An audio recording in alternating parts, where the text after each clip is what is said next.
IMF সর্বশেষ বাংলাদেশে এসে এটা রেকগনাইজ করেছে, বাংলাদেশ আমাদের জিডিপি গ্রোথ গতবার ছিল 5.78, সেটা এবার 5.82, এবং আমাদের পার ক্যাপিটা ইনকাম 2734, এটাও আগের চেয়ে একটু বেশি। কোনো কোনো বিষয় আছে নিম্নগামী,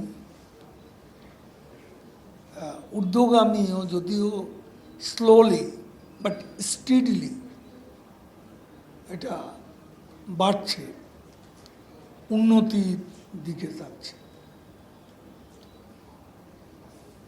আমি সাংবাদিকেরও একটা প্রশ্ন আছে, আমি এই প্রশ্নের উত্তরটা এইভাবে দিতে চাই, যারা 35,500 মানুষকে নির্বিচারে নিষ্ঠুরভাবে বোমা মেরে গুলি করে অবিরাম হত্যা করছে, ঘোষণা দিয়ে হত্যা করছে,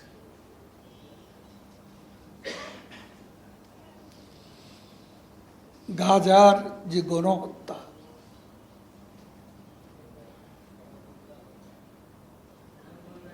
হিটলার হলোকাস্টে 60 লাখ ইহুদিকে হত্যা করেছিল বলে ইতিহাসে আছে, সেকেন্ড ওয়ার্ল্ড ওয়ারে। এখন ইসরায়েলের প্রধানমন্ত্রী নেতানিয়াহু যা করছেন সেটা তো হিটলারের চেয়েও ভয়াবহ। কিভাবে শিশুদের টার্গেট করে হত্যা করা হচ্ছে? এটা কি গণহত্যা নয়?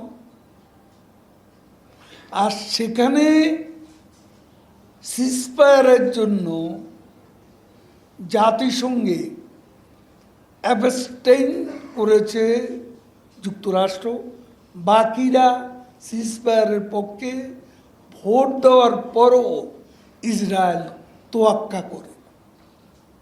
জাতিসংঘের সেই রেজলিউশন তারা অবজ্ঞা করেছে, উপেক্ষা করেছে। মানে যুক্তরাষ্ট্রে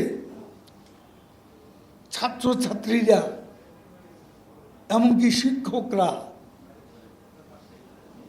ওয়ারের এগেইনস্টে প্রোটেস্ট করেছে, কি নির্বিচারে সেখানে মানবাধিকার পদদলিত হয়েছে। রশি দিয়ে পেছন দিকে হাত বেঁধে মেয়েদেরকে টেনে এসে নিয়ে পুলিশের গাড়িতে উঠিয়েছে। এমনকি কলম্বিয়া ইউনিভার্সিটির একজন প্রফেসর